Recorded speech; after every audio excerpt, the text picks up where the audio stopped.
Hello everyone. आज हम start करेंगे हमारा topic Newton's law of motion. इस डायनामिक बुक में मैंने कुछ बेसिक पढ़ाए थे, उसी को भी हम कंटिन्यू कर रहे हैं। सबसे पहले तुम्हारा टॉपिक है न्यूटन्स लॉ ऑफ मोशन। इसके बारे में हम प्रीवियस क्लासेस में फिजिक्स में भी पढ़ चुके हैं कि न्यूटन ने हमें क्या है 3 लॉ ऑफ मोशन दिए थे। ठीक है। सो नंबर फर्स्ट, इसका फर्स्ट लॉ क्या था? इसका फर्स्ट लॉ था that every body continuous. First law का स्टेटमेंट है हमारा that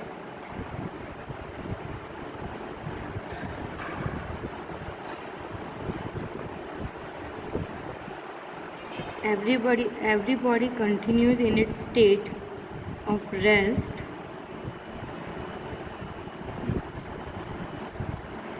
or of uniform motion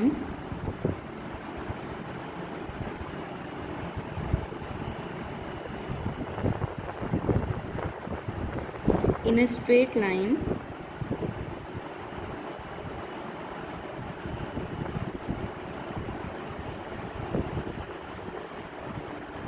except insofar as it is compelled to change that state of rest or motion.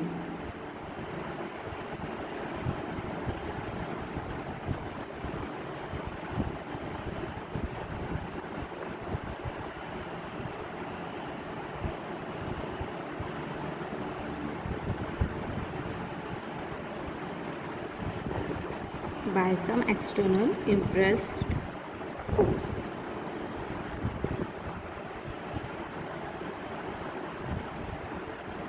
यानी अगर कोई बॉडी है वो हमारी अगर रेस्ट पे है ना, तो वो रेस्ट पे ही रहेगी जब तक उस पर कोई एक्सटर्नल फोर्स हम अप्लाई नहीं करते हैं।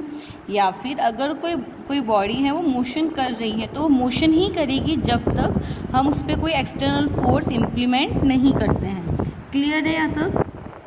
इसको हिंदी में क्या बोलेंगे कि जो प्रत्येक पिंड है यानी जो हमारी हर बॉडी है वो क्या है, विश्राम अवस्था में रहेगी या फिर वो क्या करेगी, एक समान गति की अवस्था में रहेगी जब तक उस पर कोई बाहरी बल नहीं लगता है।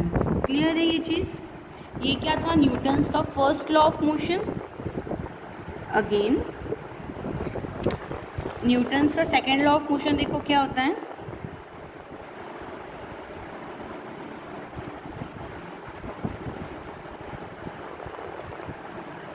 तो उसका सेकेंड लॉ कहता है that the rate of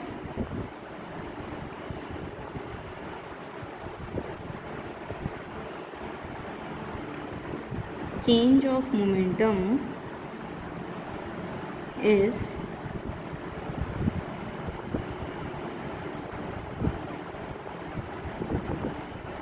proportional to the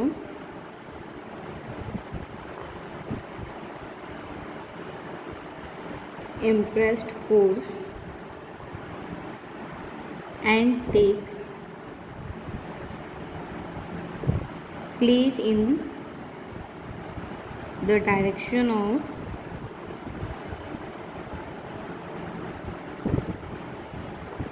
the straight line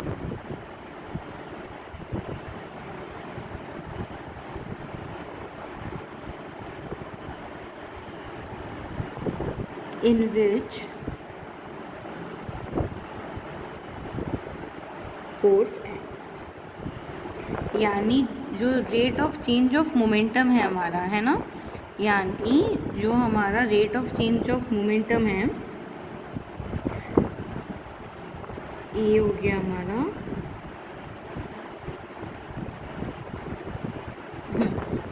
वो क्या होगा हमारा, वो प्रोपोर्शनल होगा टू द अप्लाइड फोर्स। और उसकी डायरेक्शन क्या होगी, वो उसकी डायरेक्शन होगी जो उस डायरेक्शन में हमारा फोर्स एक्ट कर रहा है। क्लियर है यहाँ तक कि जो हमारा rate of change of momentum है वो डायरेक्टली प्रोपोर्शनल हो जाएगा एफ के, एंड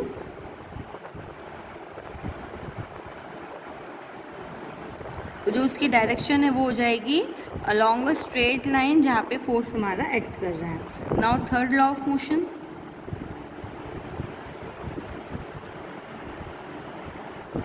तो थर्ड लॉ ऑफ मोशन क्या बोलता है, that every action have equal and opposite reaction. यानी अगर आपने एक फोर्स अप्लाई, जैसे मैंने बोला कि मैंने यहाँ पे फोर्स अप्लाई किया, ठीक है, इस पेपर पे, तो ये पेपर भी क्या करेगा, जो फोर्स मैंने अप्लाई किया है उसके इक्वल और अपोजिट डायरेक्शन में एक फोर्स अप्लाई कराएगा। क्लियर है यहाँ तक? जैसे मैंने बोला कि मैंने इस पर 5 न्यूटन फोर्स लगाया है, ठीक है, तो ये पेपर क्या करेगा, -5 न्यूटन फोर्स वापस इम्प्लीमेंट करेगा, ठीक है। इसी को हम क्या बोलते हैं, थर्ड लॉ ऑफ मोशन। इसका स्टेटमेंट क्या हो जाएगा, that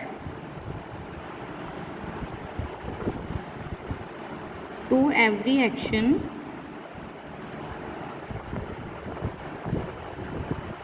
there is equal and opposite reaction।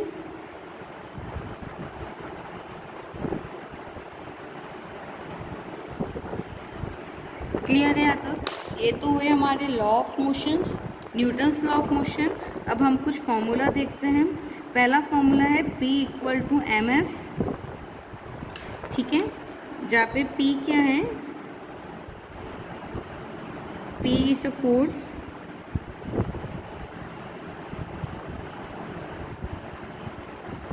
m is the mass of a body,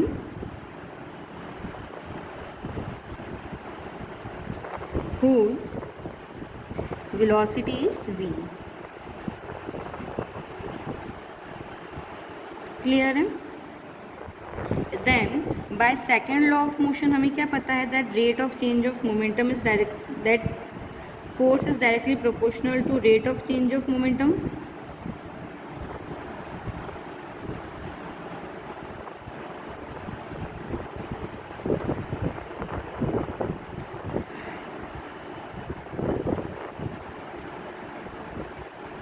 rate of change of mv, so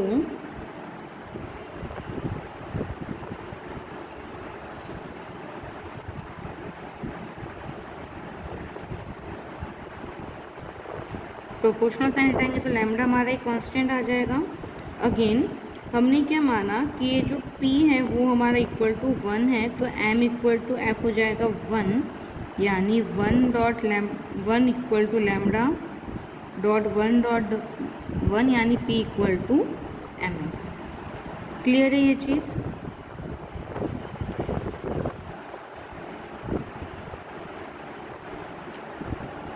again हम पढ़ेंगे यूनिट ऑफ फोर्सेस।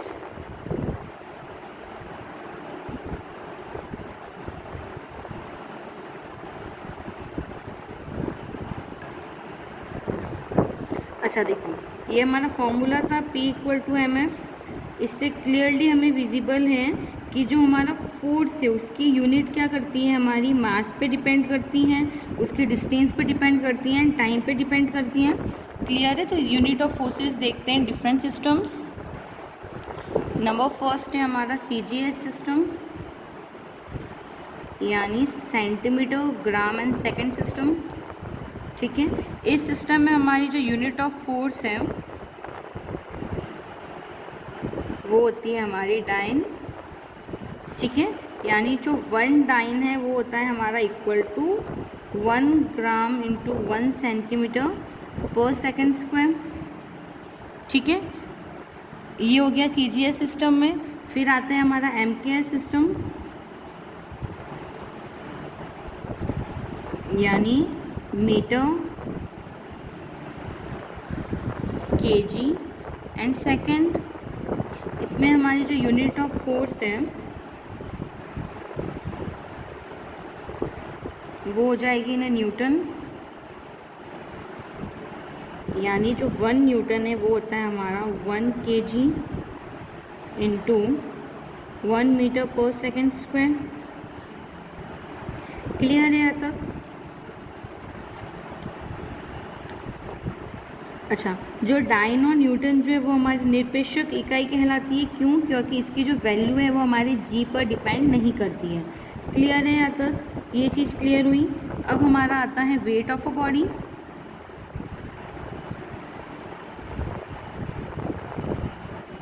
अभी हमने फोर्स की बात करी थी, अब हम बात करेंगे about the weight of a body. तो देखो क्या होता है, किसी भी बॉडी पर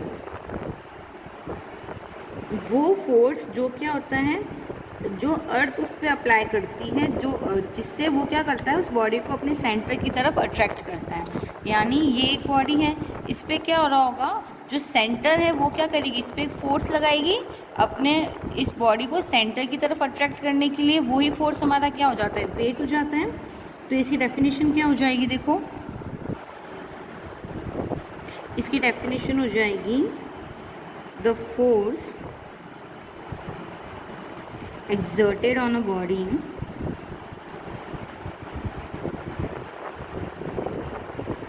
by gravity। ठीक है, इसका फॉर्मूला क्या होता है, W = mg होता है, वेयर W हमारा क्या होता है, वेट हो जाएगा हमारा, m हमारा क्या हो जाएगा, मास ऑफ ऑब्जेक्ट या mass of a body,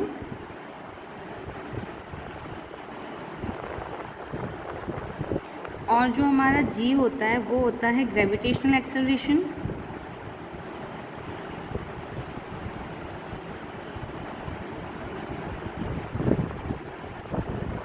clear है यहाँ तक? उसके अलावा इसकी SI यूनिट क्या हो जाएगी मेरी,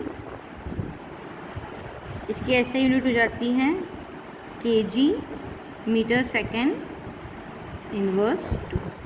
क्लियर है यहाँ तक?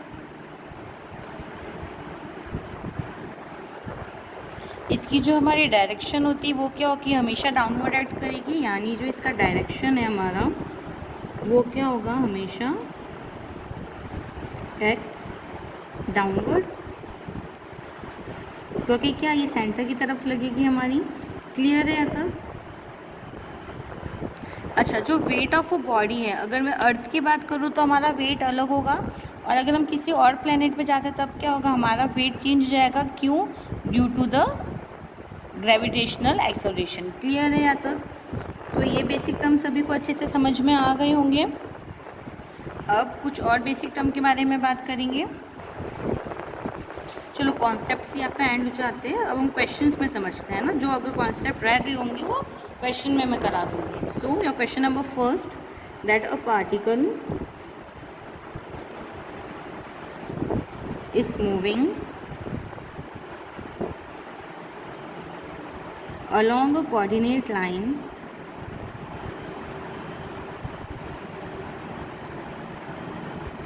such that its position at any time t is given as x equal to t cube minus 18t plus 11। ठीक है, we need to find speed, velocity and acceleration at t equal to 1। Also we need to find acceleration when particle is at rest।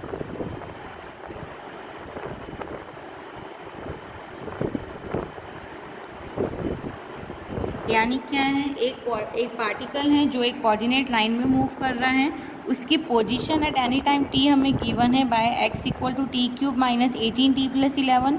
अब हमें speed, इसकी velocity, इसका acceleration तीनों find करना है। T point पर ये भी फाइंड करना है कि अगर हमारा पार्टिकल रेस्ट पे है उस केस में इसका एक्सेलरेशन क्या हो जाएगा।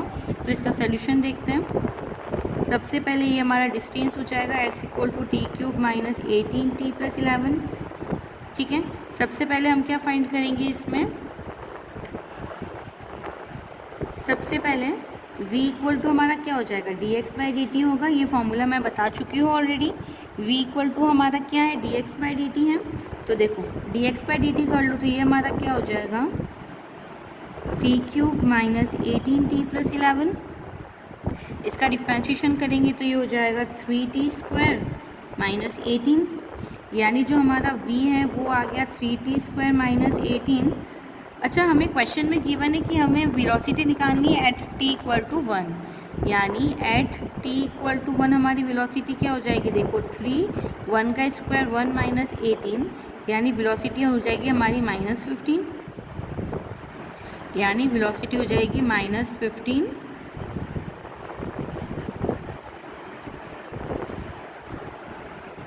क्लियर है, तो वेलोसिटी हमारी हो गई माइनस 15 यूनिट। अब यूनिट इसमें मीटर पर सेकेंड भी हो सकती है, और जो उसमें अगर CGS में होगा तो हमारा सेंटीमीटर पर सेकेंड भी हो सकती है, ठीक है। इसलिए मैंने क्या लगा दिया माइनस 15 यूनिट, क्योंकि मुझे क्वेश्चन में कहीं भी स्पेसिफाई नहीं कर रखा है इसकी यूनिट। क्लियर है यहाँ तक। अब हम स्पीड देखते हैं।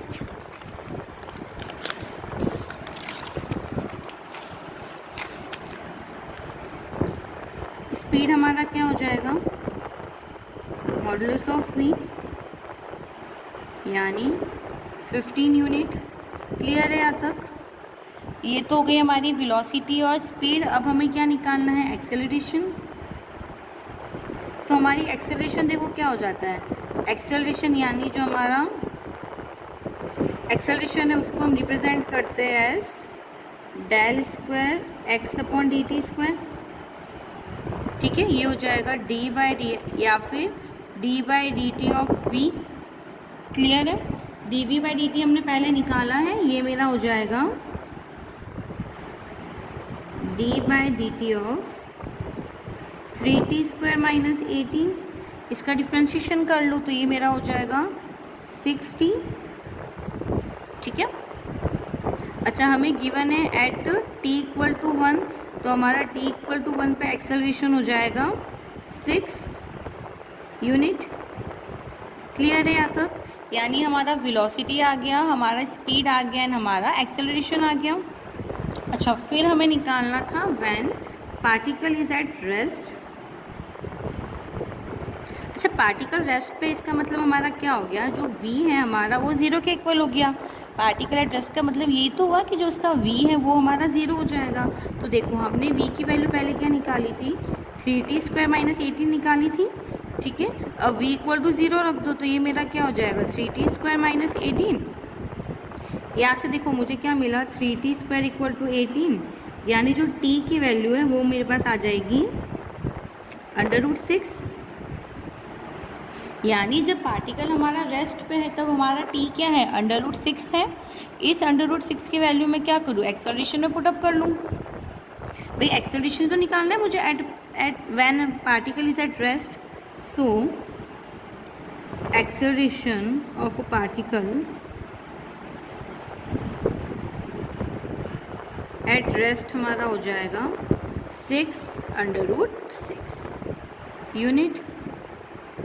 क्लियर है यहाँ तक, ठीक है। सो आई होप ये क्वेश्चन अच्छे से समझ में आ गया होगा कि अगर हमें x गिवन है तो हम क्या कर सकते हैं, उसकी वेलोसिटी फाइंड आउट कर सकते हैं, उसकी स्पीड निकाल सकते हैं, उसका एक्सेलरेशन निकाल सकते हैं, और एक्सेलरेशन निकाल सकते हैं जब हमारा पार्टिकल रेस्ट पे हो।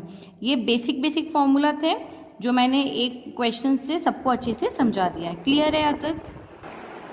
एक और क्वेश्चन करते हैं।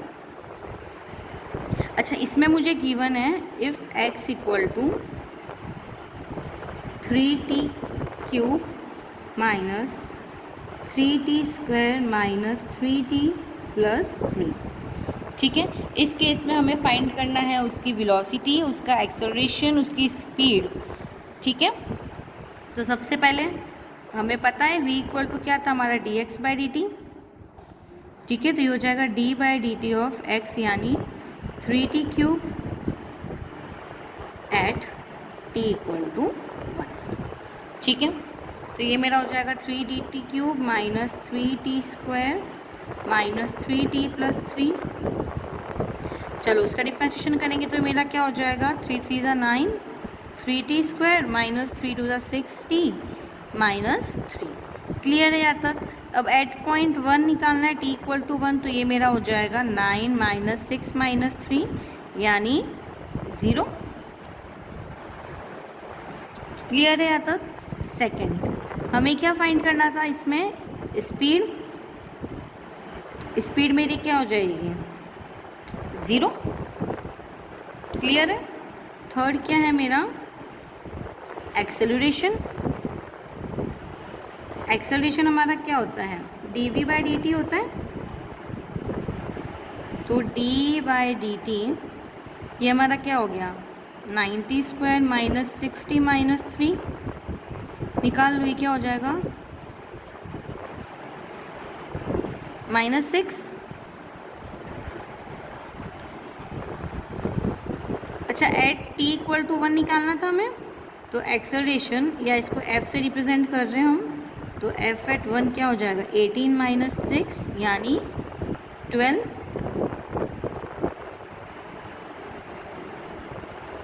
क्लियर है यहाँ तक। सो आई होप ये क्वेश्चन सभी को अच्छे से करने आ गए होंगे। इससे रिलेटेड जो क्वेश्चंस है जो तुम्हारे बुक में गिवन है वो मैं नेक्स्ट लेक्चर में कराऊंगी। Okay, thank you so much.